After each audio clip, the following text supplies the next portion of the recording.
carbon steel pan, you might come across the same problem that I have just recently. This particular carbon steel pan, it was shown in one of my previous videos that I seasoned it. But what happened was, I think somebody actually used some soap and a scouring pad here, and the patina or the seasoning is worn off in the center. So what I'm going to do is, if you'll probably run into the same problem over time if you have a carbon steel pan. This one is well seasoned on all sides, but you don't cook on the back, of course.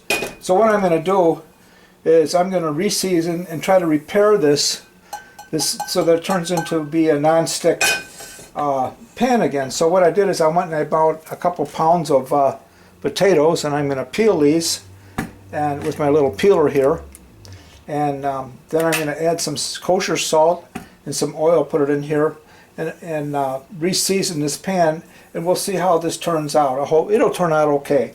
If worse comes to worse, I'll just steel wool the whole pan down, bring it right down to the steel again, and start from scratch. And that's the nice thing about carbon steel. You can't damage it.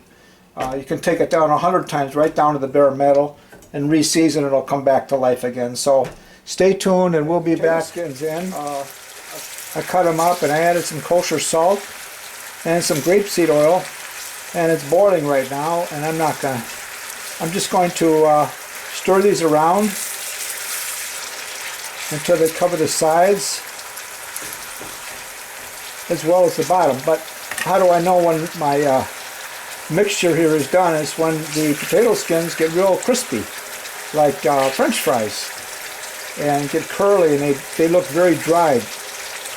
At that point, I'll take this outside and I'll dump out the whole mixture, wipe it with a paper towel, let it cool down, and I'll do the whole process one more time. You can see these are real crispy now, the potato skins, so I'm going to just squish them around the edges to get some of that solution. Why potato skins? I have no idea. Okay, I just know that it works with a combination of oil and the salt. Perhaps somebody else can give you the scientific explanation, but if you just want to use a carbon steel pan, I don't know if you really want to get into the chemistry of why it works or not. But anyway, this is the way it's going to look after the first process of reseasoning this pan.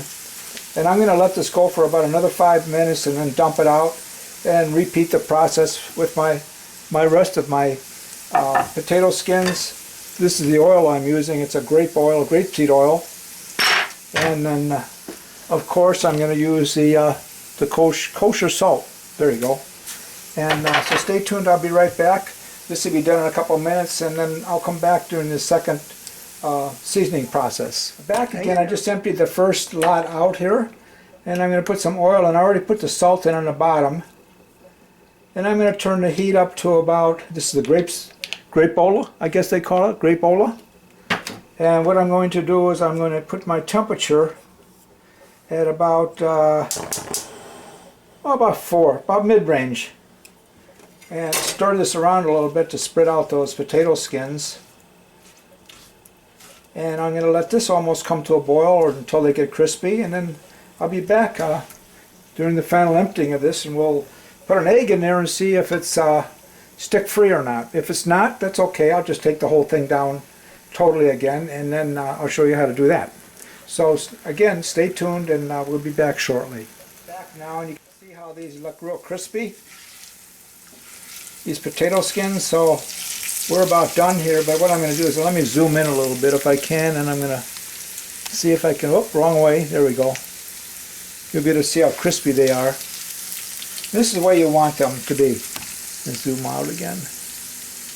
Okay, right about there. So this is done. I'm going to let it cool down. I'll take it outside and dump it. And then we're going to come in and we're going to attempt to fry an egg in here to see just how non-stick I was able to make this. I know the color, you can see it. I don't know if you can see it now, but I'll show it to you when I get back.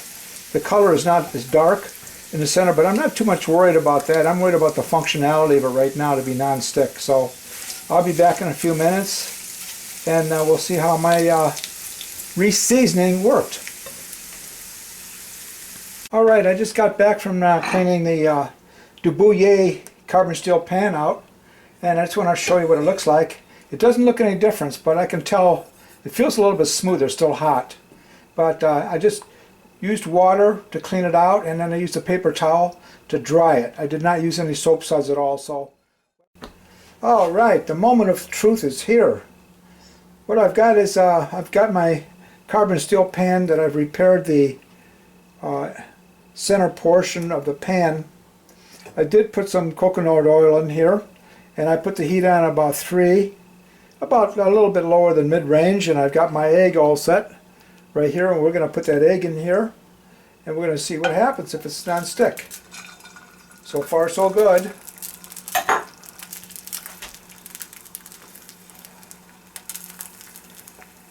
And to kind of recap, all carbon steel pans, I'd say most of them at least, at one point in their lifetime, you'll need to re-season either the whole pan or a portion of it.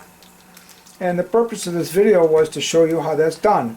All you need is a few potato skins, some kosher salt, and some type of oil. I used grapeseed oil, and that's fine. So far this is looking good. We'll see what happens. I'm going to let this solidify a little bit more in here. Then I'm going to peel up the edges. I can do that right now. It's looking good. It should be totally I said non-stick. It should be, let's see, yeah, non-stick. Or it should not stick on the bottom. So far it's looking good. We'll see how good it does look when we finish up here. I want the yellow or the white area to get a little bit harder yet, a little more cooked, and then we can move it around the pan, see what happens. Just move it right now, see what happens. Kind of get underneath it just to break the surface tension.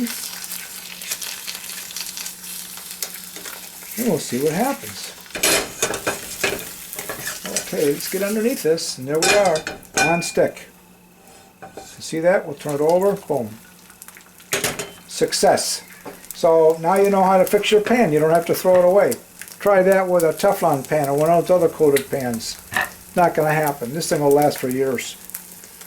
If you have any questions or comments, leave them below. And if you like this video and would like to see more like this, give me a thumbs up and hit the subscribe button. Thanks for watching.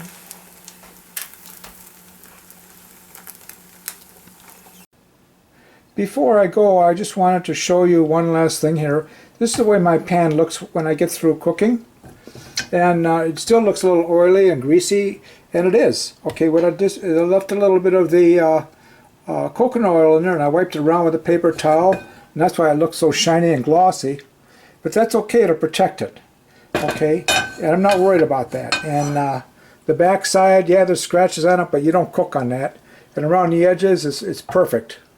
This is a workhorse, and I use this thing just about every day, this pan. And it's one of my favorite Dubuyer pans.